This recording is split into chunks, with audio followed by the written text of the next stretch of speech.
What's up, everybody? Welcome to the Mel Matt Podcast. As always, I'm your host, Mel Matt, and this is going to be a new episode of the Mel Matt Podcast. And today, we're going to be talking about a pretty good guitar player, one of my favorite guitar players ever, Ace Frehley. So this is going to be an Ace Frehley retrospective. He just came out with a new album today called Origins Volume 1. So I felt this was an appropriate time to go ahead and do a retrospective on him. So that's what we're going to be talking about today. And honestly, it probably won't be a really long episode like these usually are. I highly doubt it'll be like 40 minutes or however long these episodes usually are, because Ace doesn't really have a lot of albums, and even then, I guess I believe 7 albums, so he doesn't have that much. And even then, there's not really that much to talk about, really, but I decided to go ahead and do one anyway. So that's what we're going to be talking about today. First of all, some shout-outs like we always do. First of all, Chucky's Playground, great place to be. We're actually on the verge of celebrating the 2nd anniversary of Chucky's Playground, which I believe is tomorrow. So it's going to be pretty cool. Chucky's Playground been around for about 2 years now, so that's pretty awesome. It's just a great place to be. It's honestly my favorite place in the whole wide world. So definitely check it out. I'll post a link in the description. If you haven't signed up yet, definitely sign up, because it's just a really great place to be. It's just awesome. And Movie Man with Spanky and G, really entertaining podcast. It's talk about all kinds of movies, so definitely check it out. It is awesome. And so now we will move on to Ace Frehley. Ace Frehley retrospective, and I think I kind of speak for everyone when I say how I discovered him. Obviously, I discovered him when he was still in Kiss. But the way I discovered his solo work was when I found out he was going to be doing a solo album.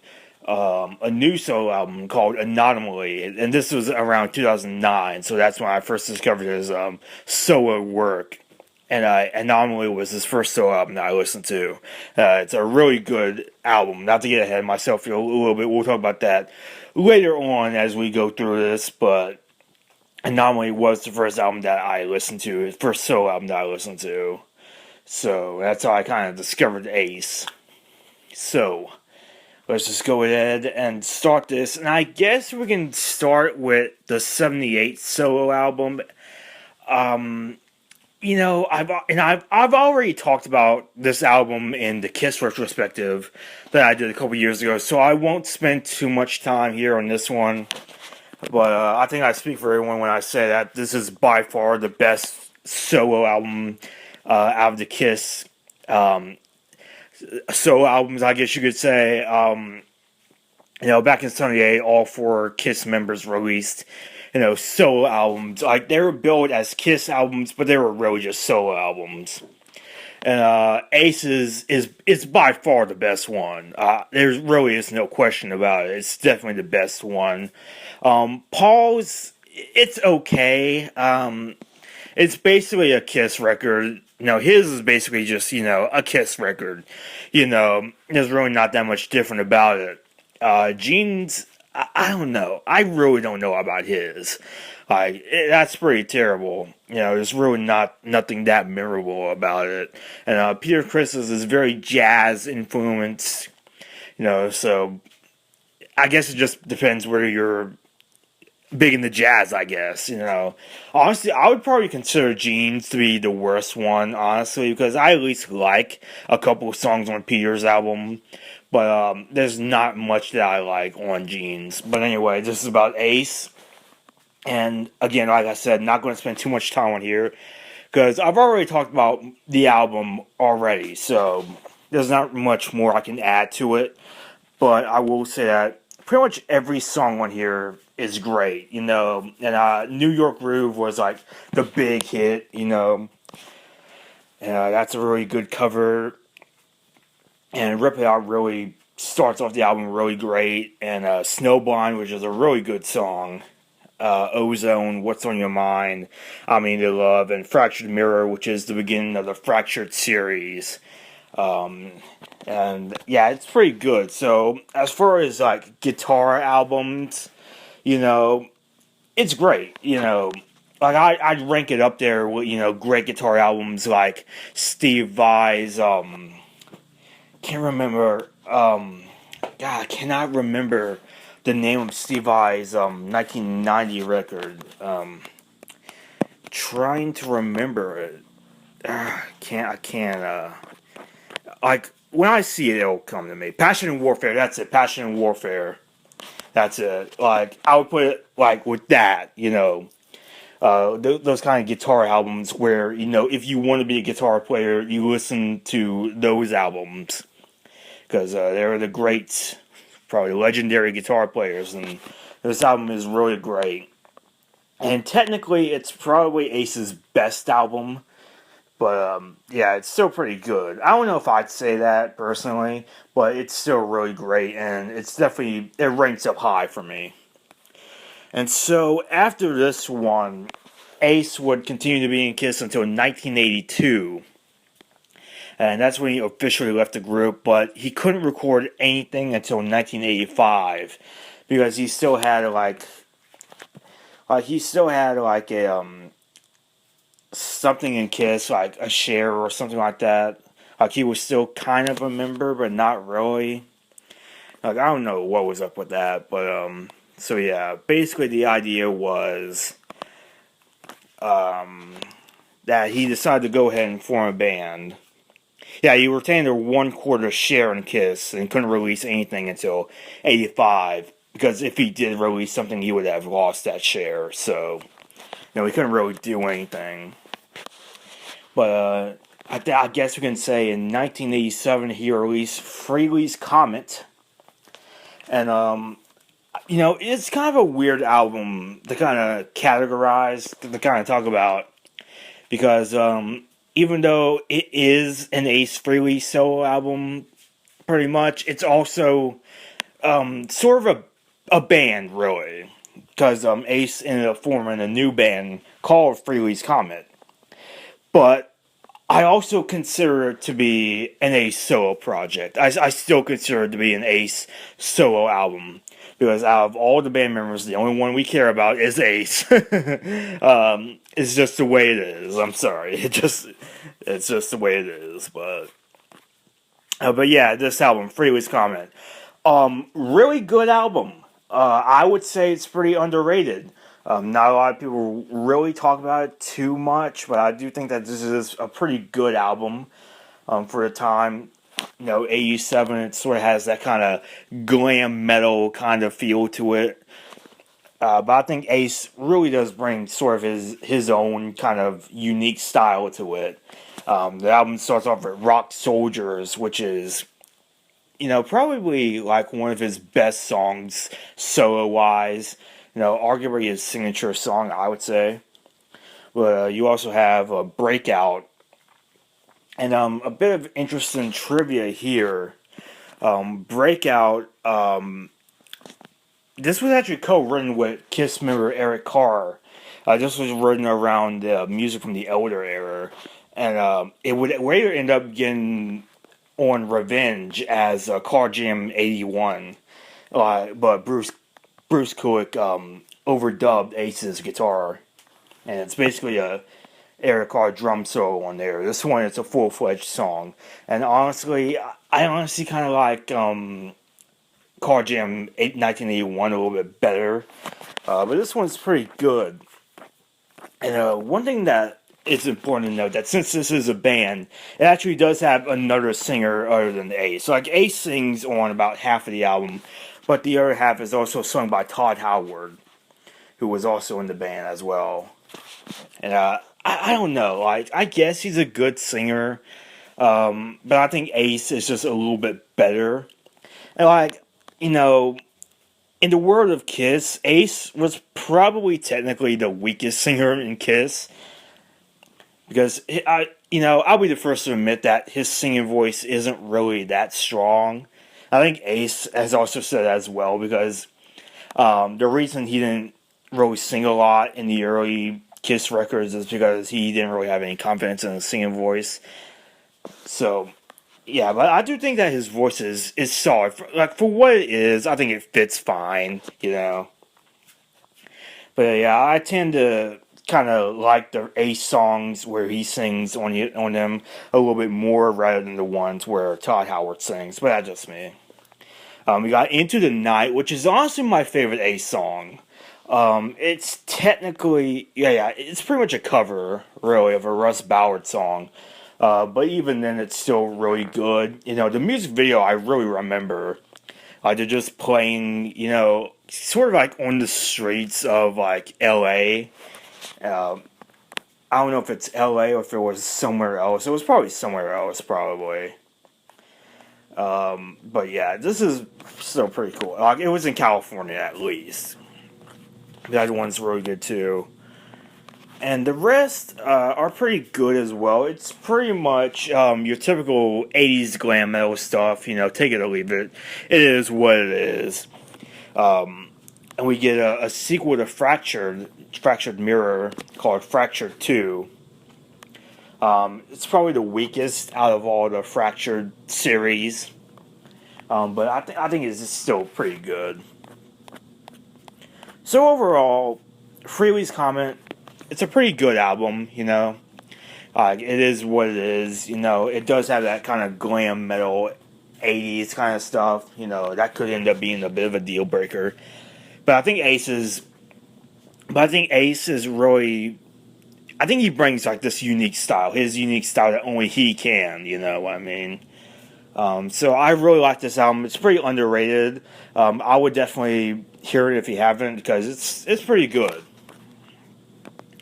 So then we move on to Second Sighting, and this was the second and the last Frehley's Comment album, and this was his third one. It was released in 1988, and this one I have to admit, it's honestly out of all the Ace Frehley albums that have been released, this is definitely the worst. Like I don't know, I don't know. Like for some reason, it's just not really that great, honestly.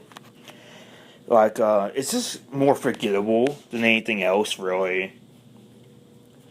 You know, I don't know. There's not much to say about this, quite honestly. Just nothing that good about it, really. Again, just really forgettable. Like, it has its moments, really, but I don't know. There's not much to say about it. I don't know what to say about it. It's really just like the weakest Ace album, you know. Just nothing that memorable about it. I think the most memorable song on it is The Acorn is Spinning, which was, it's kind of an instrumental, but not really, because there's all these spoken word moments, like Ace is talking about an acorn boxing match or whatever, which, yeah, kind of explains a lot about Ace, you know. Ace has always been a little bit out there, so it kind of fits him. Other than that song, though, there's not too much on this album to really recommend, honestly. It's just kind of forgettable, you know, sort of just run-of-the-mill 80s glam metal. So I don't really recommend it at all. It's definitely the weakest one. So then we move on to Trouble Walking, and this was in 1989. And definitely an improvement upon Second Sighting, for sure. Ace is back to being solo again. So, and I think that ends up being kind of an improvement, you know. And the album just starts off really heavy with Shot For of Rock. And then that's pretty good as well. And Five Card Stud is pretty good as well. And interestingly enough, there's a cover of a Kiss song, oddly enough, Hide Your Heart. And interesting to note that Hide Your Heart was released by Kiss the very same year that Kiss released their album Hot in the Shade. And yeah, this was actually released. You know what? It's actually pretty interesting because Trouble Walking was actually released about a couple weeks before Hot in the Shade. So I guess technically Ace had the first version of Hide Your Heart, even though Paul Stanley did co-write that song. But but it appeared on Bonnie Tyler's album called Hide Your Heart. So it's technically a Bonnie Tyler song, really. And out of all those versions, I think Aces is the best, really. And you got a lot of good songs on here, you know. And Fractured 3, again, the third installment in the Fractured series. Personally, for me, this is my absolute favorite Fractured song. You know, just really great. It sort of has that kind of Western kind of feel to it. I don't know. For some reason, it just has that kind of Western atmosphere to it. Almost like Bon Jovi's Walking, Wanted Dead or Alive. You know, it kind of has that kind of feel to it, you know. That kind of Western, spaghetti Western kind of thing. I don't know. That's just what it reminds me of, honestly. So overall, I guess not too much to say about it. It's pretty much, it's an Ace album, pretty much. You know, it is what it is. You know, I think, again, much like Frehley's comment, I think this is honestly kind of underrated. You know, I think this was supposed to be like Ace's comeback album for, I guess, you know, and this is a pretty good album. You know, it's certainly better than Second Sight, that's for sure. You know, so I would honestly recommend it. So for the next several years, Ace he sort of laid low for a while, really. You know, in 1996, he ended up rejoining Kiss for that reunion tour. And, but around, I believe, 2002, maybe, 2002 or 2004, somewhere around that time, Ace ended up leaving. And so, again, for the next few years, he just kind of laid low for a little bit. And then in 2009, he ends up resurfacing with Anomaly. So, 20 years after Trouble Walking, we get Anomaly. And like I said earlier on, this one was the first Ace album that I ever listened to. So, it you know, I sort of have like kind of a sentimental kind of thing to it because it's the first Ace album I ever heard, you know. And overall, honestly, I think this is his best album. I really do believe this is his best album. Like, Ace is just focused here. You know, it's just a really great album. You know, starts off really good with Foxy and Free. Then you got Outer Space, which is it was the lead single from it. And, you know, it's pretty much a pure Ace song. You know, it's pretty much what you would expect from him. And it definitely fits his spaceman persona.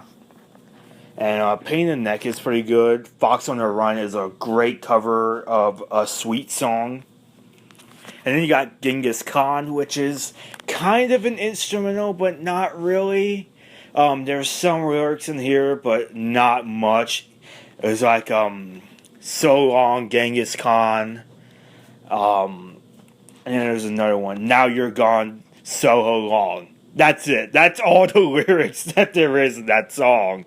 It's mostly instrumental, but I really like that. You know, Ace has a few instrumentals on here too. Space Bear is an instrumental as well, and I think that's one of the best songs he's ever done. I really love that instrumental. That's a really good one. And we got Change the World, which is it's just a kind of mellow kind of song. I guess sort of a power ballad, really. It's just a really cool song. And A Little Below the Angels is another power ballad as well, and that's really good. It's just a really fast-paced song. And then you got Fractured Quantum, which is the fourth. And I guess it might end up being like the final song in the Fractured series. It's a really cool song, you know.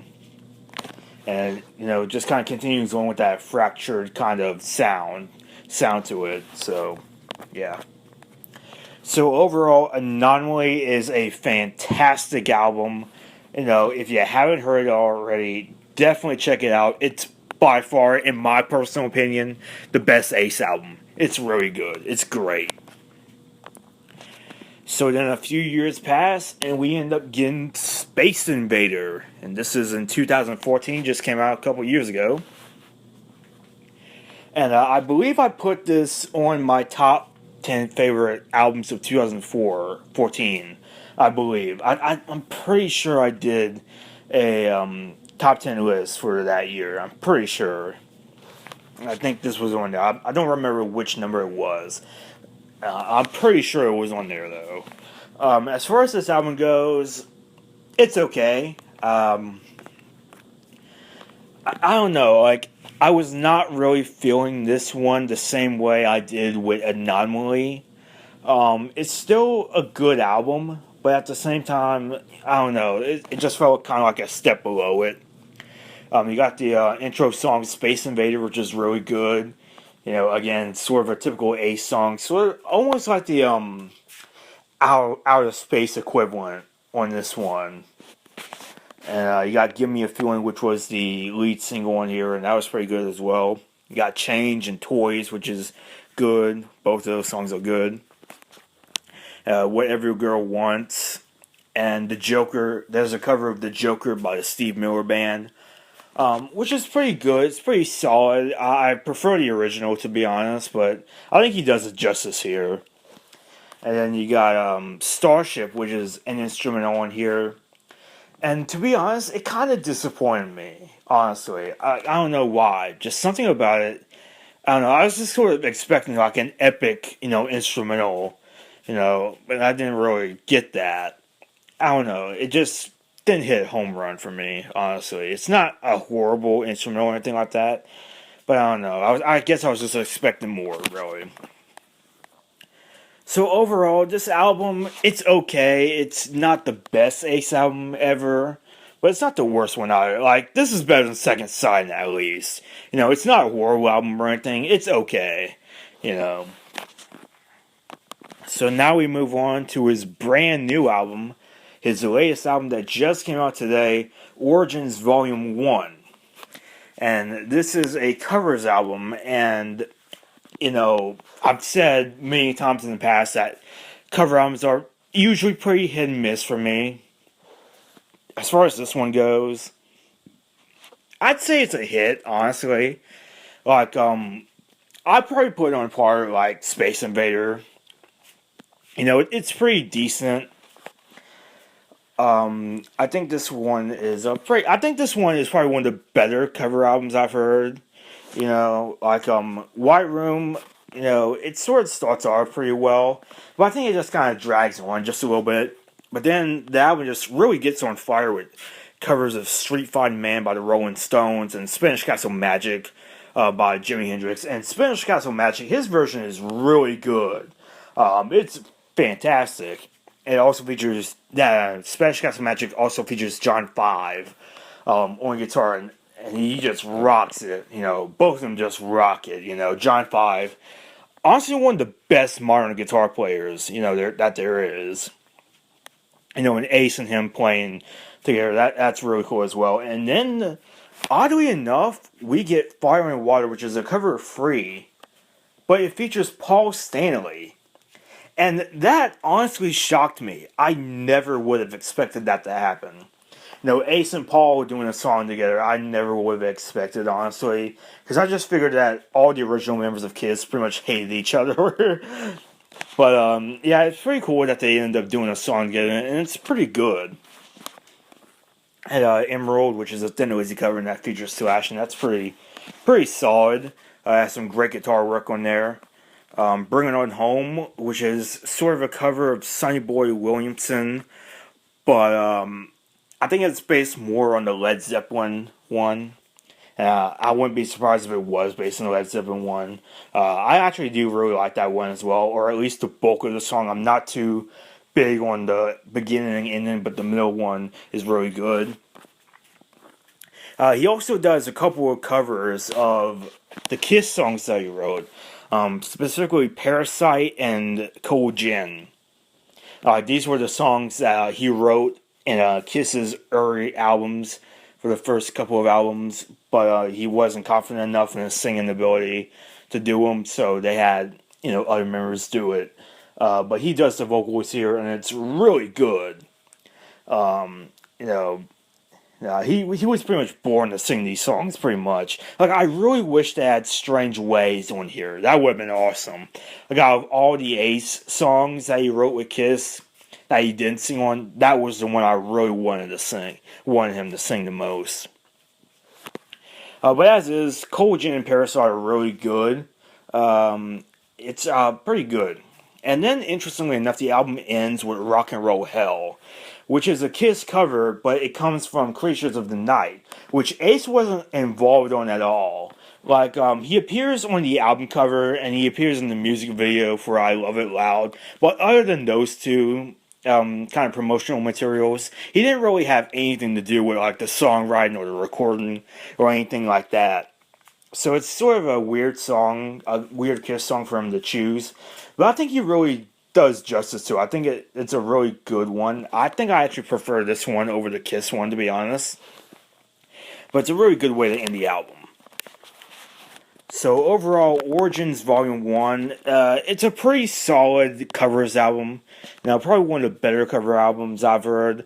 But at the same time, I think Ace is better when he's doing original material. So, I don't know. But I do like this album. So overall, I guess that just ends the Ace Frehley retrospective here. And overall, Ace's discography is honestly pretty good for the most part. While he has some stumbles on albums here and there, like Second Sighting, they're still pretty good. Second Sighting is definitely the weakest album.